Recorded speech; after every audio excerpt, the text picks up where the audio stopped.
Hi, welcome to New Creation Family Church. I hope you enjoy this week's sermon. It's my privilege to welcome up our team that are going to come and lead this part of the service. I'm going to introduce Bev. She's going to come and be the speaker number one, the face of it all. Let's give Bev a hand as she comes and she shares this morning. Morning, everyone. Can you believe it's already a year since the last time we were here for Orphan Sunday? I'm like, the time is flying. Okay, so we're going to do things a little bit differently today. You're going to be meeting our board members, which I don't think we've done before. I'm not sure whether any of you even know who they are. But before we do that, we're just going to start off with a video that's going to take us into the service. Does a 23-year-old American girl from New Jersey, college-bound 4 years ago, end up in a remote Himalayan village raising over 200 children who have been orphaned as a result of disease and civil war? My story began exactly 5 years ago when I woke up one morning at 18 years old and had a scary realization. I knew very little about myself and what I wanted in my life. So I packed up a backpack with very few belongings, and I decided to take a trip around the world. I had never really traveled, never left my country. All of a sudden, my whole world opened up. There was so much to learn and so much to discover outside of the walls of a four-walled classroom. I was walking down the road one day when I locked eyes with this little girl. Her name's Laukora. Her job every day was to take loads from the bus park all the way into the villages, and she'd go back and forth all day. She'd make $1, $2 in the day to feed her family. This is the life of a Nepalese orphan. I looked at her and I saw every single piece of myself, and I was devastated. I thought, what have we done as a human family that our children are living this way? I soon kept reading, and I found out that there were 80 million children just like her in the world. And I was devastated. And then I met one particular girl. Her name was Hema, and this is Hema here. She was 7 years old, but every day when I walked to meet her, she'd just smile with these big, bright eyes, and she'd say, "Namaste, Didi." And I thought for the first time, okay, Maggie, forget the 80 million. What if you just started with Hema? Is there something that you can do to change the life of just one child? And I thought at 18, and as the entrepreneurial mind that I have, okay, I can do that. What if I just supported the education of this one child? How would her life change? And this is Hema a couple of weeks later. I put her into school and followed and tracked her progress. But the sad thing was that I didn't think it was enough. There were kids that didn't have homes and families, and they were orphans. And one day I had this idea. I found a piece of land, and it just happened to be $5,000. And I wanted to build a home for orphan kids, a home and a school and a base. I called up my parents and I said, "Can you send me over my $5,000 of life savings?" I had saved up from the time I was about 6 years old, every penny. I babysat starting from the time I was 12 to when I was 18. And sure enough, they wired over that $5,000, and I bought my first piece of property in Nepal.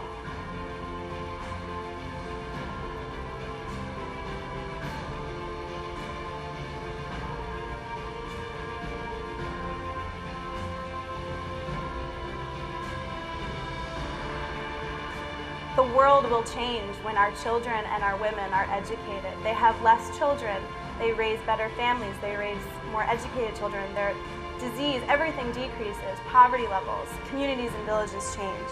And the thing about this work that I do is that it's very addicting. So I thought, okay, one kid, if I could do one, why not 10? What if my dream was to walk across this dry riverbed one day and not see a single child breaking stone? That's what I want. I want to create a world that I want to see every day. And I think we have the power to do that. I don't think you have to go 8,000 miles away to the foothills of the Himalayas. I think the beauty of all of us is that we have talents and we have gifts. And this just happened to be mine, and I'm really lucky to have found it and created my little slice of heaven, my little paradise. And I think that the world will change when we all find that for ourselves, where we wake up every day and we wouldn't rather be anywhere else in the world doing any other kind of work. We think of all the things we don't have instead of the things that we do have. Oh, I could do that if I had more money once I have my PhD, after I'm settled, after I'm established, after I'm famous. Well, what if everything you had was everything you have right now? Your body and your mind and that sense of, I can do anything.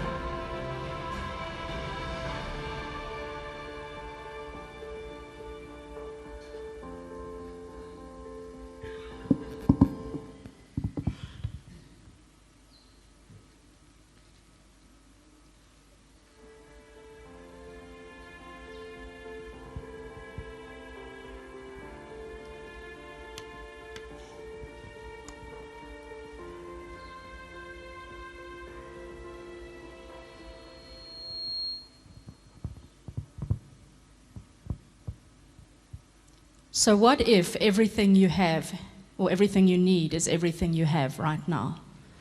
So Oasis Haven went through what we are calling a defining moment this year. I think I'm supposed to press something. No? There we go. Okay. And so part of that was looking at how do people see us? How do people perceive Oasis to be? What do they think we are? What do they think we do? So we had a survey that some of you may have taken part in that was sent out, and these were some of the responses. So it was all put together, the responses were put together, and a picture of Oasis was kind of presented to us. And that picture was that Oasis Haven is like a tired mother who is raising her children alone. She's full of love for the children in her life, but she needs finances, resources, and support to provide quality care to them. Her financial position puts her ability to provide everything the children need at risk. Figuring out where money will come from keeps her up at night. Her neighbors know she struggles for money because her clothes are old, her car is in need of repair, and they see her counting out her money to buy food. She is fiercely protective of the children in her care, but this means others often see her as uninviting, angry, and difficult. This means she often feels isolated and without people to take care of her. Although she dresses and acts conservatively, when you spend time talking to her, you will discover her worldview is quite progressive. She isn't the type of person who shares the good work that she does, so her community doesn't realize that the love that she's pouring into the children she cares for. She might have lots of challenges, but her children know her home is a place where they will find love, acceptance, discipline, and a safe place to land. So when we got that, I was like kind of shocked. I was like, really? Is that how people see us? Our previous chairman, Adrian Cooney, who some of you might know, said when he read that, he thought, oh, that sounds just like Beverly. And I was like, what? I have pink hair. How can you say that I'm like an old woman who is tired? And anyway, but that's the reality is this was how people were seeing us.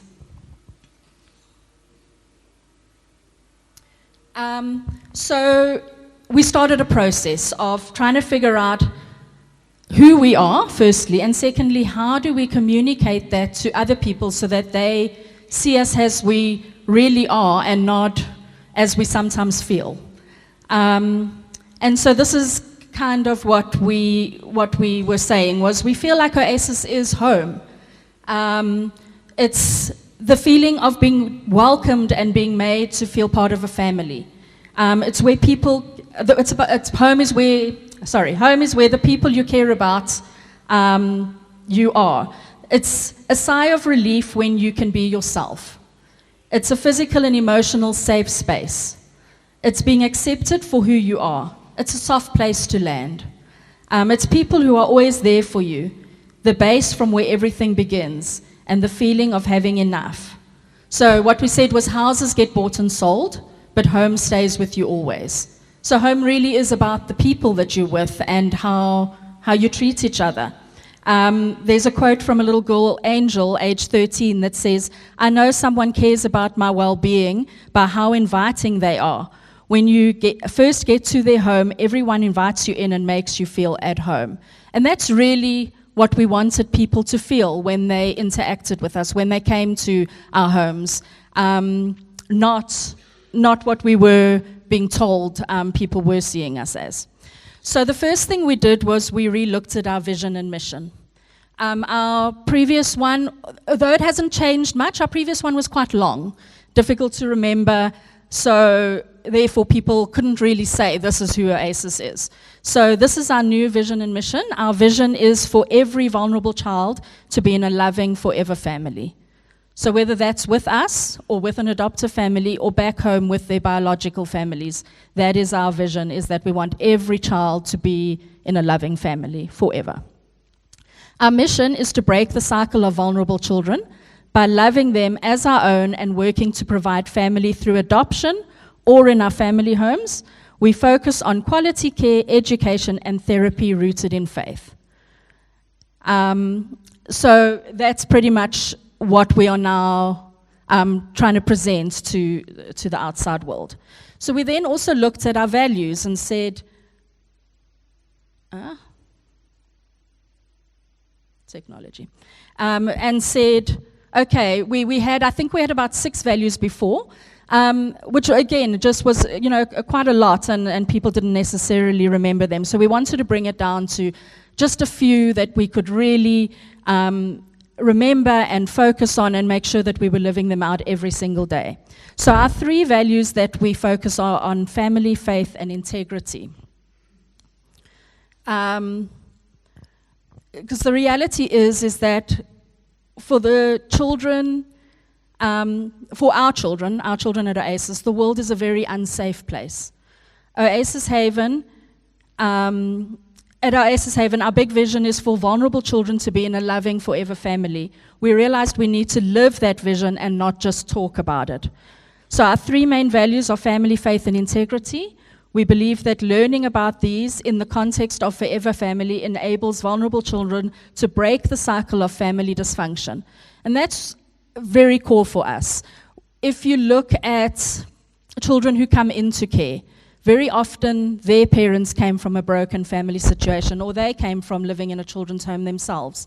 And so we realize that if we don't do something to break the cycle, our children will just leave our care, potentially end up living on the street or living in poverty, and the cycle will just continue to be repeated. So our family might not look traditional. It's made up of people who are employed to be moms, volunteers who sign up to be big brothers and sisters, and staff who show up every day, not just because it's their job, but because they love the children as their own. Our family is messy, but we're always ready to welcome a new family member. So this is what we're saying. Oasis Haven is a family who will offer you a chance to reach your fullest potential because we have faith not just only in Jesus, but also in one another and the children in our care. When you join Oasis Haven as a supporter, beneficiary, or volunteer, you become part of the family. So we hope that you will all feel part of our family as we go forward. So that is our old logo. So that was the next thing we looked at. We now knew, okay, our vision and mission, who are we, how do we communicate this to people? Then we looked at our logo and we said, does that really communicate what we're saying? When we talked about this with the children and we said, what do you think our logo looks like? They said it looks like a mom with a baby, which is true. But our homes are not filled with babies. We have children at the moment between the ages of 1 and 20.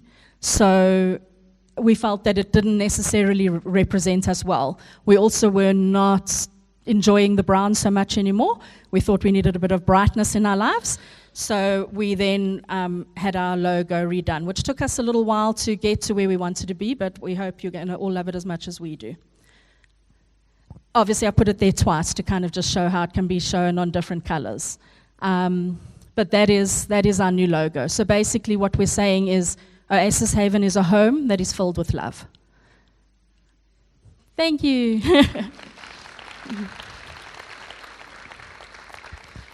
So that's what we've been doing this year.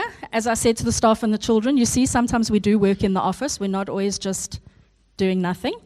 Right, so now I just want to call up our board of directors. Maybe we'll just do it one by one. And our board of directors are just going to, well, there's just 6 of us, are just going to share with you why they serve on the Oasis board. So as one of the board of directors, and because I've already got the mic, I'll just go first. So for me, it's part of my job. As the managing director, I have to be on the board. But I guess the reason is, why do I stay? And last year when I spoke at Orphan Sunday, I shared my testimony about how I came to Oasis originally. But why do I stay? I stay for the kids because they're amazing and they deserve to have people who are willing to go out to bat for them and love them and care for them. I stay because our staff, everybody from Q and Simone in the office to the ladies in the houses to Jeremiah who drives the bus and gets 20 children to where they need to be every single day. They're all amazingly committed. They really do love our children as their own. Like, I cannot fault them on that. And then lastly, our board of directors, a group of people who have come together and who are so passionate. I speak with people from other non-profits often, and they'll say, you know, we really struggle with our board. We can't even get them to come to meetings.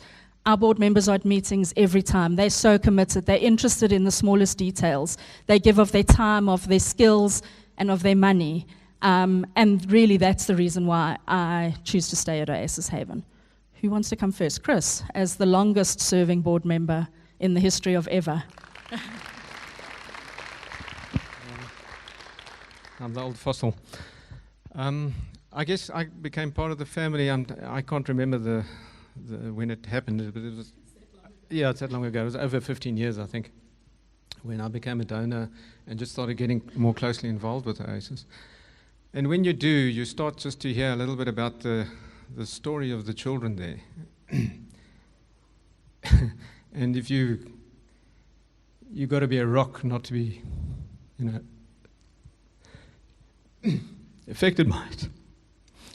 But when you see today some of our board members that have adopted these children and the transformation, it's a healing process that is absolutely phenomenal.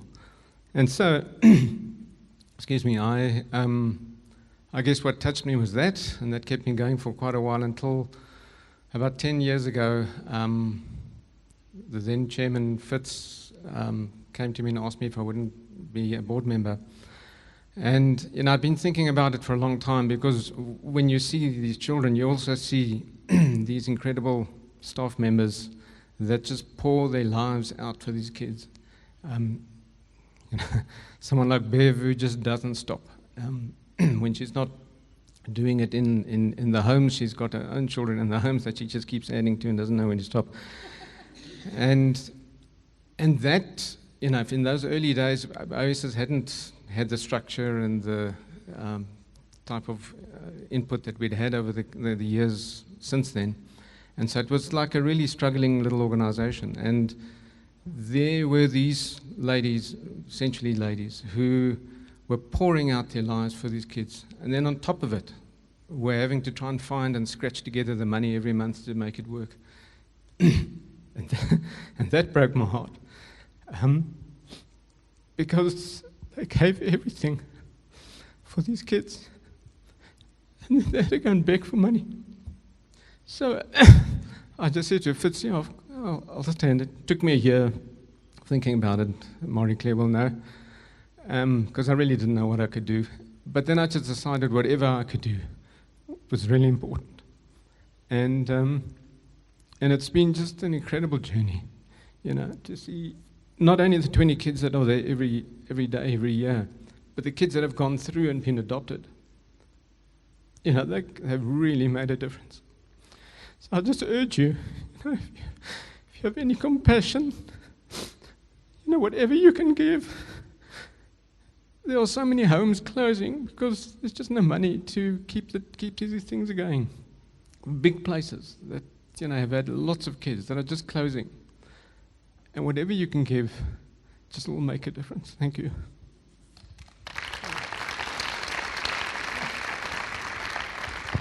Thanks, Chris. And that's what I was talking about. These guys really are so passionate about what we do. Daryl. I don't know how you expect me to talk after listening to you, Chris.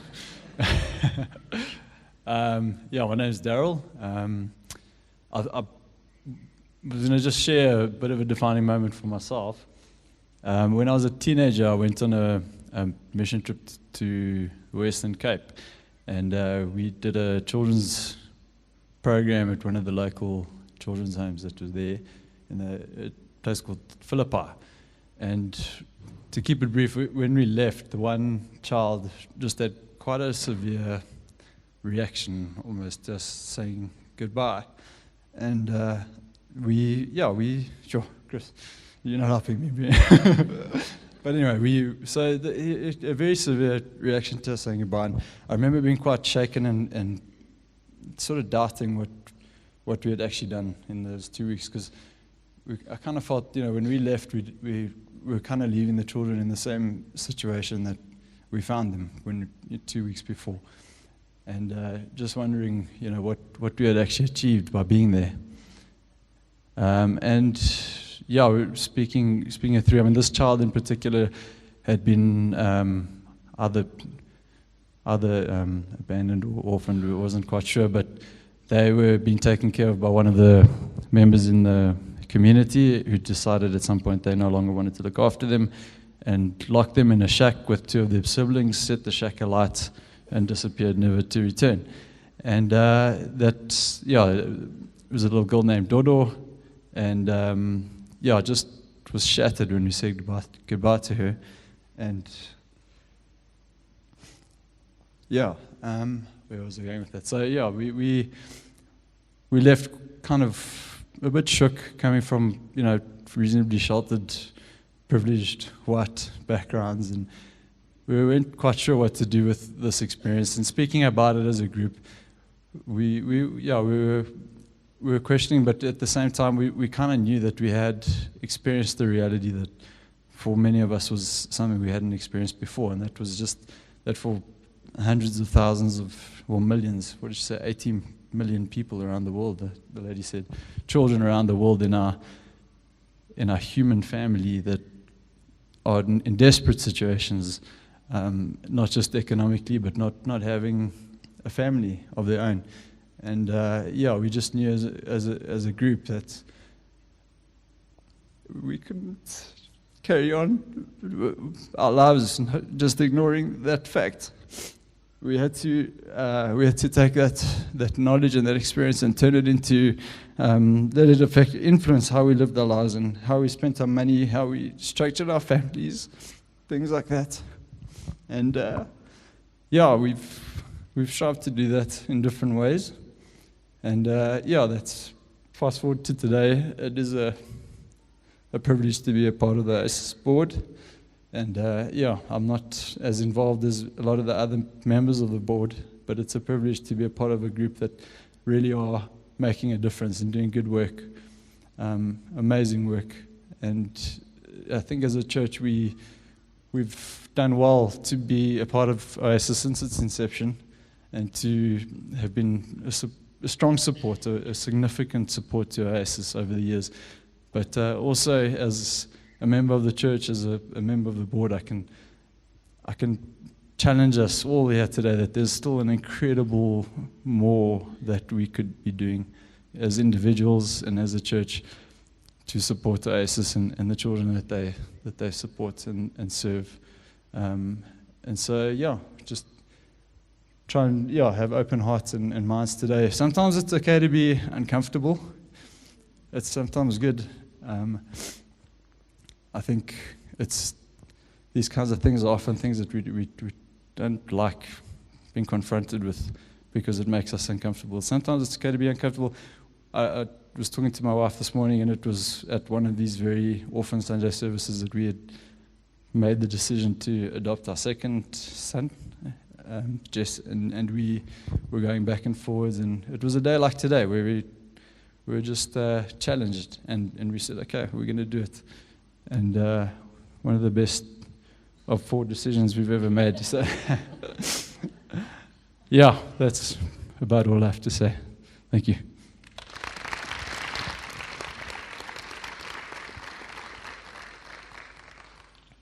What do you say after 2 crying men?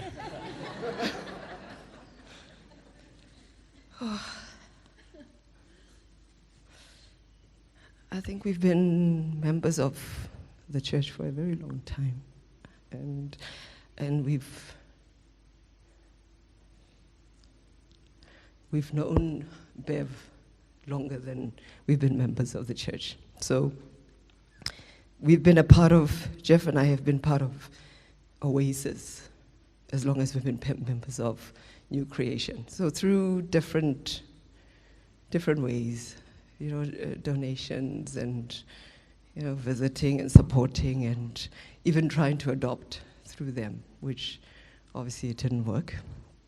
But we never wavered from being what we called ourselves, the Friends of Oasis. So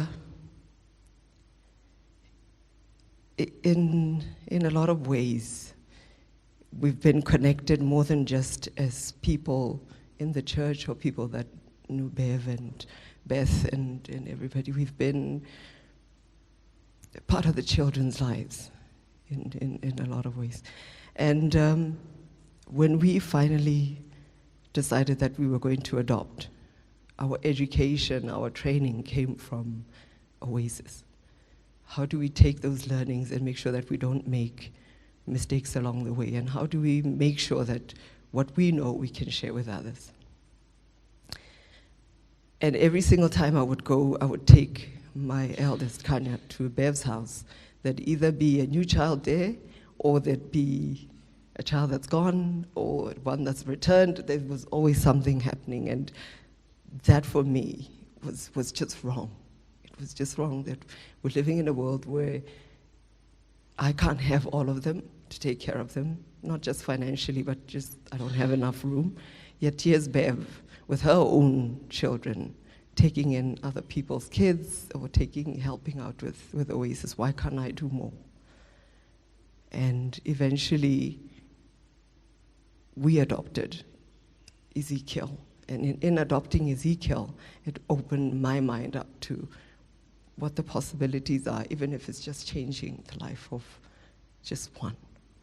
One of the things that stood out for me a couple of years ago at Orphan Sunday with Bev was there are 3.7 million orphans in South Africa.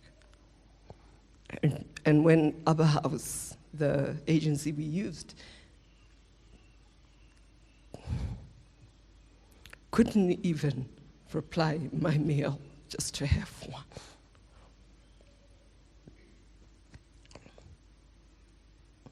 I'm sorry. It was just sad, very sad. So when Chris approached me last year and asked me if I'd be interested to be part of the board, I didn't even think twice. Because if I cannot help 3.7 million, at least I can help 20 with whatever I could give.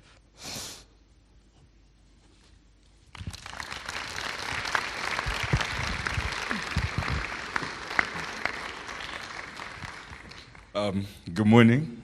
My name is Ivan. And just to let you know, Bev threatened me and said I should cry. So about, I think a month ago, Bev sent me an email, sent the board an email, and they said, please come to Orphan Sunday and share why it is that you chose to be a board member or accepted the board member role. And initially, I thought it would be an easy task. I'd just come and share a few stories, as I have millions. But as I've been processing it, it's actually such a difficult thing to do. I got involved with Oasis about 7 years ago, when I was 23, and I became a fundraiser for Oasis Haven. And to be a fundraiser, you need to have multiple stories that keep you going and give you a reason to keep doing what you do. And it's actually quite easy for a multitude of reasons.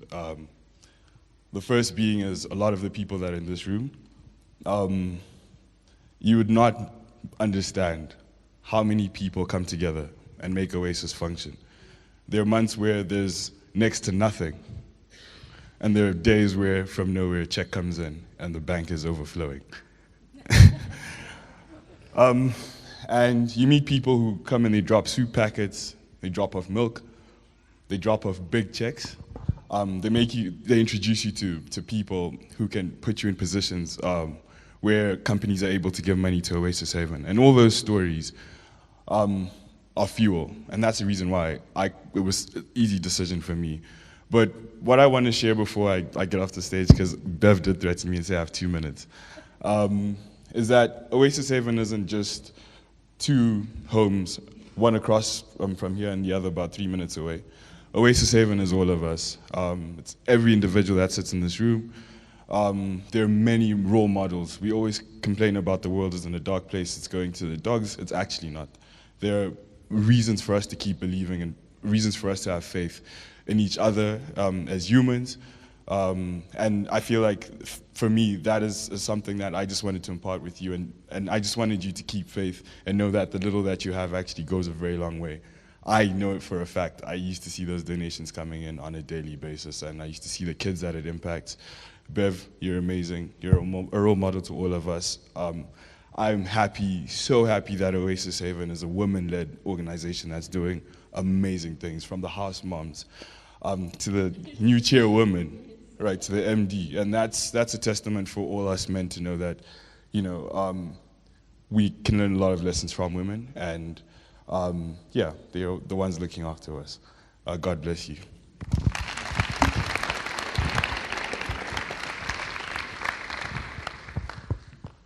Morning, everyone. My name is Tamara, and I promise these are not all my notes for my defining moment, but they are my attempt at not crying on stage. So if I put it down, then I'm less likely to do that. I am currently the chair of Oasis Haven. I have stepped into the role following Adrian Cooney, and before that, Ian Fitz. And I wear size 3 shoes, so I have very small feet to fill very big shoes. And it terrifies me, but at the same time, it's such a privilege and a blessing. So when I was growing up, I had this affinity for orphaned characters in books and movies. Anne of Green Gables, Daddy Longlegs, Pollyanna, Annie, A Little Princess, lots of Disney characters, Bambi, Simba and the Lion King, Mowgli and the Jungle Book. I loved and identified with these characters. And I think it was because I admired their independence and their ability to overcome and to make the best of tough situations. And then I loved the happy endings. There were always these marvelously happy endings for these orphans in these stories. And I imagined that one day I might adopt a child too, and my little family would cheerfully ride off into the sunset and live happily ever after.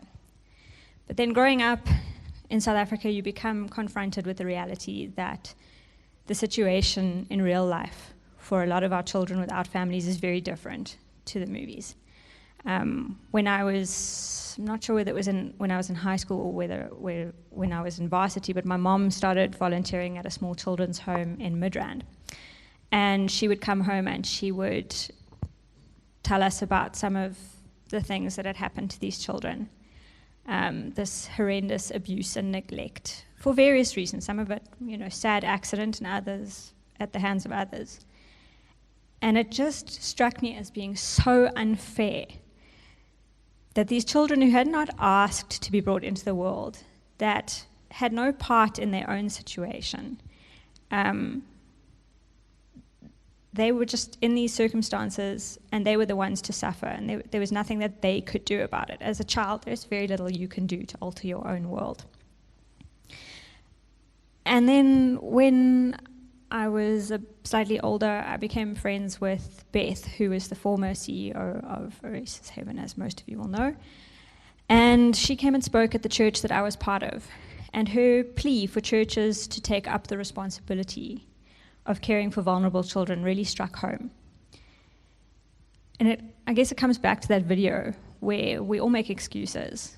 and we sort of say, well, when I have more, I'm a freelancer, I'm a freelance writer, they pay us peanuts. So when I have more money, when I have more clients, when I have more experience, when I'm older, and I think it came down to there are no excuses. What if what you've got now is all that you've got? What are you going to do with it? So my husband and I joined the Big Brother program at Oasis Haven, and we were paired with a lovely, very shy little boy. And for the first few months, in fact, it was probably about a year that we saw him, he literally did not say a word to us. It was sometimes very awkward, but he was so shy. And you can understand that. I mean, we were, at the start, strangers. But as we got to know him and as he settled in, he was new at Oasis Haven. He'd only been there a few months when we met him. And as he settled in, we just saw how he settled into this routine of family life in the family home and how he flourished.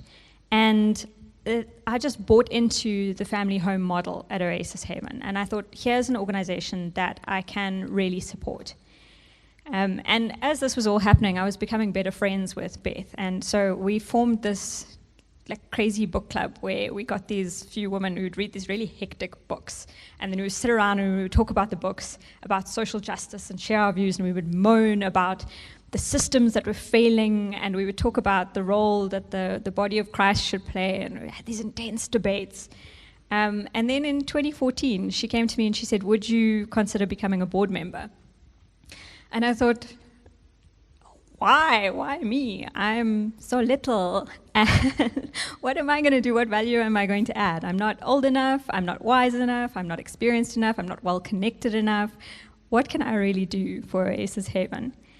And I can't remember who said it to me, whether it was her or whether it was one of the other board members or whether it was my husband or a friend.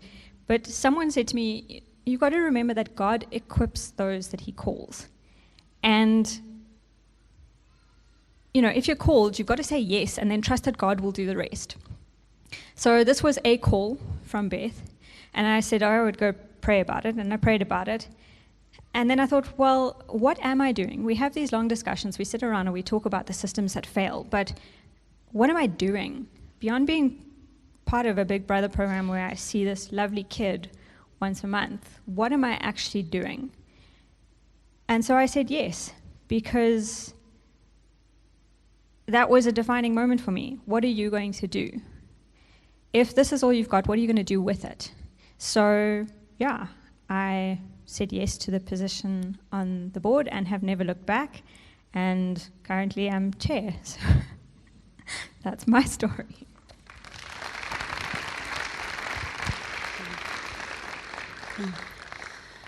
So, thanks, guys. Like I said, they're all amazing. We had wanted to bring in the voice of a child, and I think often in these kind of stories, we often are hearing the story of the adoptive parents or hearing the story of the people who work at the children's home, but we don't actually ever necessarily hear the voice of the children. Last year, we had that We Trash play, which we're going to do again next year, and that told some of the stories. But as I started speaking to some of our older children who have been adopted and even have left the country about sharing their story with us today, whether in video or just something they wrote, I found quite a bit of a resistance. And I used my social worker skills and kind of try to figure out where this was coming from. But the reality is our kids just want to be kids. They just want to be normal people. They just want to be seen for who they are and their strengths and not have everything blamed on their past. And they just want to be kids. So I found a story written by somebody else. So this is not anybody we know, but I quite liked what they had to say. It takes a lot of courage to walk through life as an unknown entity. For decades, I had no idea where my story began. I was almost 1 year old when I was brought home. Where was I before I came to my family? To this day, I only know that I had been in a foster home prior to my family getting me, and prior to foster care, I was in the adoptive home that could not keep me. Now, there is more to that story than this, obviously, but I was told this version my whole life. But those of you who are not adopted, imagine that this was your birth story. Can you imagine if it's if it were the beginning story of your own for your own adopted child. For me, I feel cheated out of the first chapter of a book. There were, sorry, I've tried to edit it a bit. So, as I look at the pictures of new families, I wonder where children began and who have just been adopted into a whole new family story. Will they remember where they came? Sorry. Will they remember where they came from? Will these new parents tell them? One family picture showed the child in a shirt that said, "This is my gotcha day." And the parents had the words on with the following words crossed out: foster, adopted, biological. And the word that was left was parent. Will these children have their biological story crossed out too? Children deserve to know their beginning story.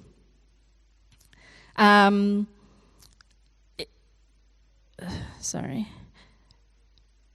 All the information that my adoptive parents had was my father was tall and my mother was short. This was actually accurate. They did not know that my first mother had 5 children in foster care when I was born. They did not know that my first father had 3 children when I was born. They had no idea that my first mother had been told by a social worker that she could choose to give me up for adoption or the state would take me. Either way, she was stuck with a difficult position. It takes courage to live an adopted life. When the unknown starts to weigh me down, I feel very small. I was small when I lived in another home with another name, with another family, and then another...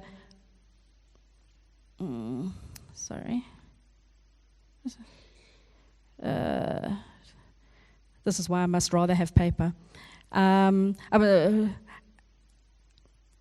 Sorry, I've now lost my place completely. I was small when I lived in another home with another name, with another family, and then another family. I was small and someone in one of those families hurt me. I came to my parents with bruises and I was not clean. When I think of small hurt baby me, I send her much love and comfort as I can because she really needed some support and safety. Thankfully, my parents provided that for me in the way of a bath and warmth. They made sure that I learned how to eat off a spoon because I didn't know how. They made sure I was safe.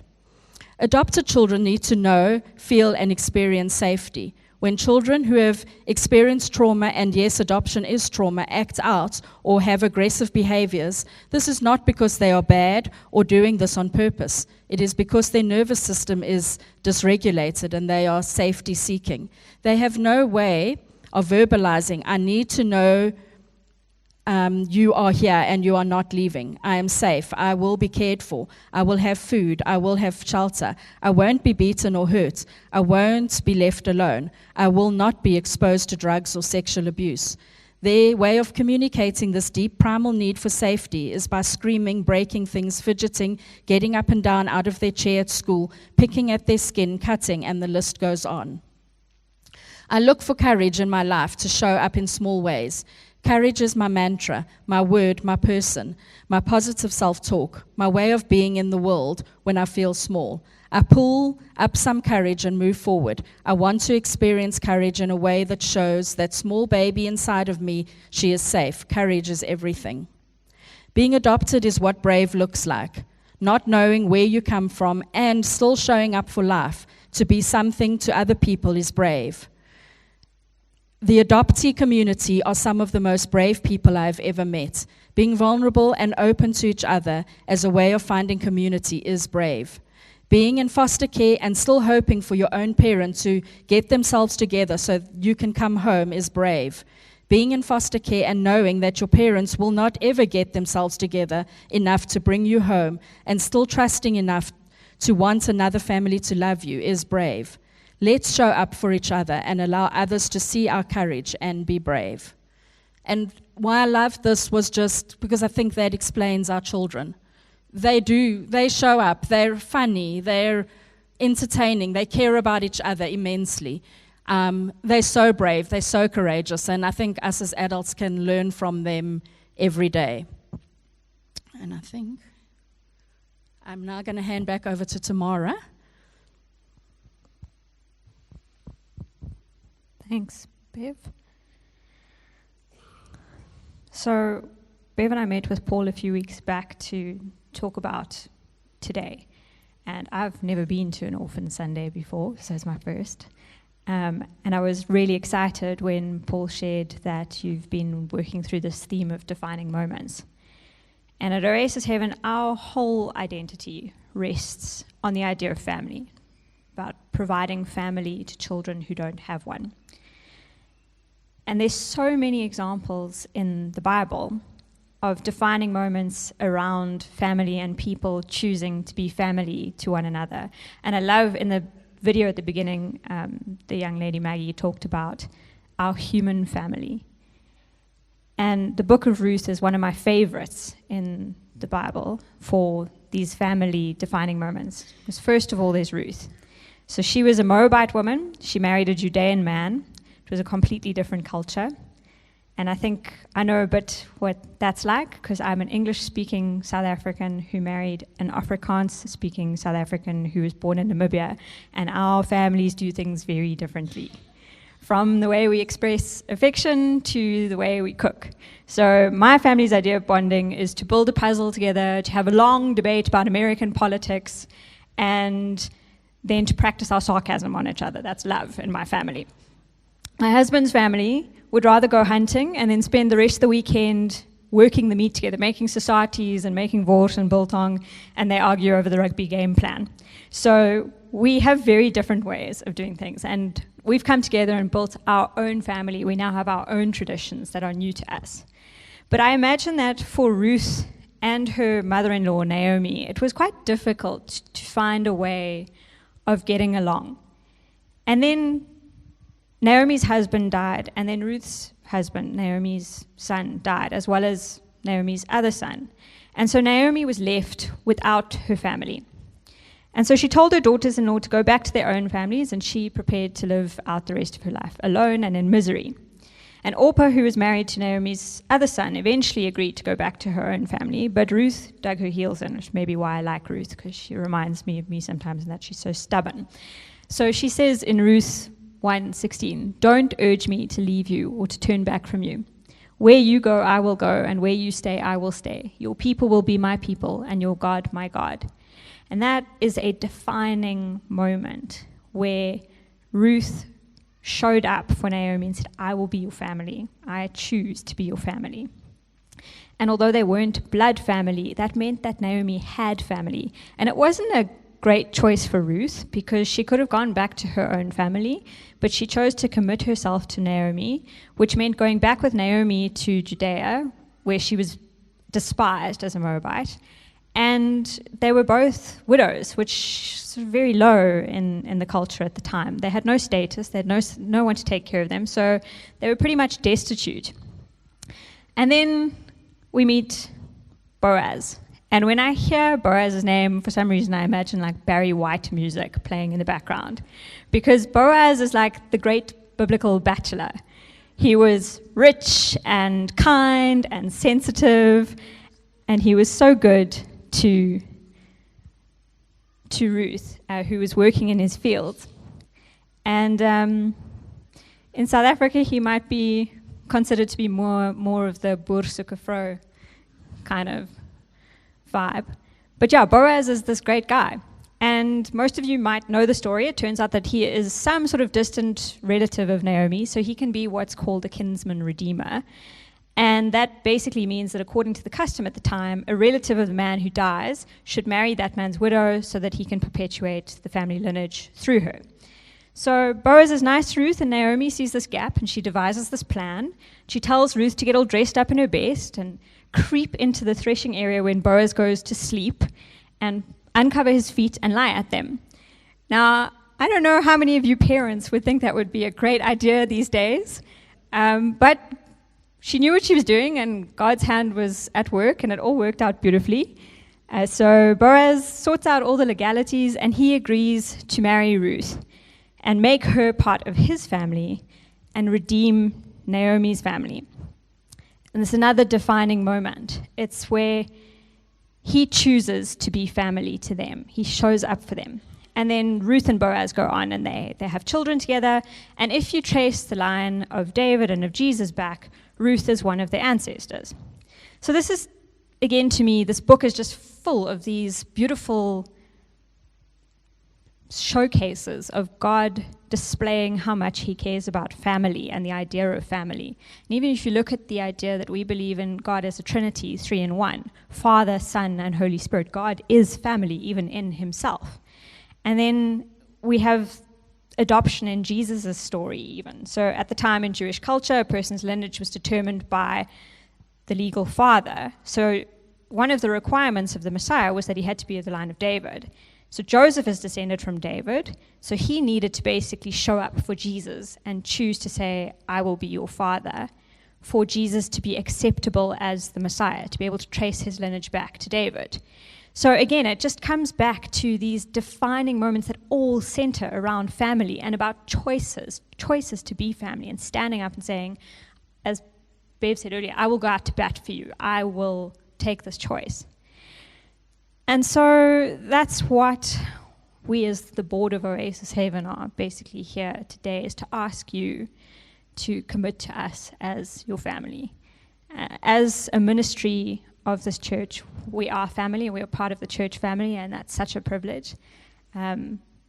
We see you as part of your family, whether you are like a brother or a sister or an aunt or an uncle, that weird person that you're not quite sure how you're related to, that gives everyone dishcloths for Christmas every year.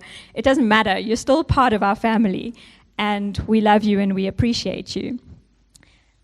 And like our family manifesto says, our family is a safe space where we can be authentic, vulnerable, and practice courage. It also talks about how we are beautiful, flawed, creative human beings, and how you'll need to practice forgiveness, kindness, honest expression, and understanding to get along. So as Bev said, we are a messy family, and we are not perfect at all. But I don't know a family that is.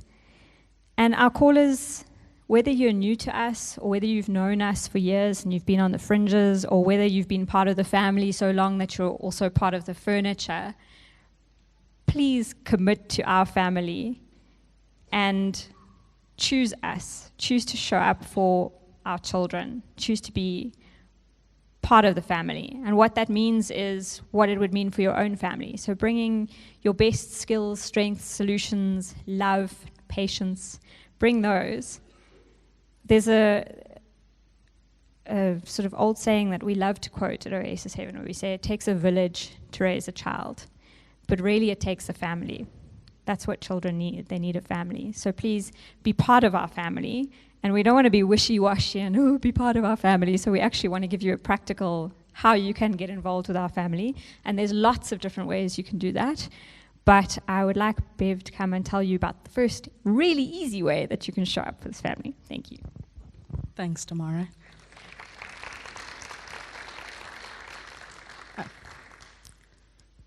Okay, so we've been doing Coming to the Table for a few years now, probably about 6 years, I think.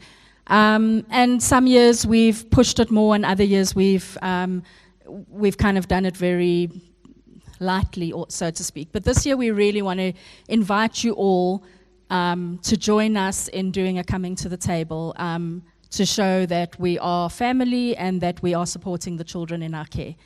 So it's, for those of you who don't know what it is, it's a very simple concept. Invite your friends or family over for a meal, and that can be anything from a simple pasta dish to a 3-course gourmet meal. And then just ask them to donate what they would have spent if they'd gone out for a meal, so whether that was to McDonald's or to a French restaurant, just to donate what they would have to Oasis. So it's a fundraising thing, but it also just gives opportunity for us to come together. Remember, Oasis talk about what we do. We're asking that you take photos, post them on social media, use the hashtags Coming to the Table and Oasis Haven. And let's just get some excitement going around our new corporate identity, our new logo, and our new zest for life, where Beverly's not that old woman who's tired and looking for money. So yeah, that's pretty much it from us for today. And we just want to thank you all again for everything that you do to us, or do for us. You guys really are the backbone of Oasis Haven when it comes to our financial support. So we really thank you.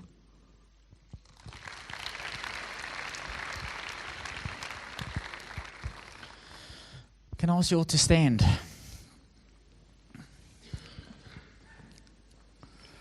And maybe I can just ask the board to come stand up here, and let's just close off by praying for this board that represents this family of looking after these precious children. And maybe I can have someone from the congregation please come and stand with them.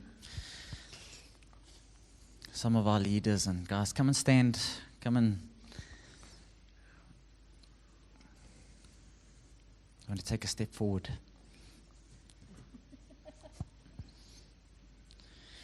Let's just reach out our hands to them and bless them. Father, thank you for your heart, the Father's heart to look after the vulnerable. And thank you that you've placed us into family. And thank you for this responsibility that you've given us to look after these 20 children and the many more children that you're going to put in our care and make us responsible for. And Father, we know that this is a ministry that touches your heart. And you say in James that this is pure religion, is to look after widows and the orphan and not be defiled by the world. And we want to ask for your wisdom for this team as they steward this ministry. We want to ask for this family, this new creation family, God, that you would show us each our responsibility and the role that we're going to play. If it's giving financially or adopting or whatever gifts and talents you've given us to play a role in this ministry, God, I pray that you would speak clearly to us and that you then give us the courage to respond to your voice. We want to speak your blessing over each one of these board members and over each one of the children. God, we pray that you would continue to meet their every needs. I thank you for this new brand identity and what you're doing in Oasis Haven. We're so excited for the new season that they're in. And we just speak your blessing and your favor upon them. In Jesus' name, amen.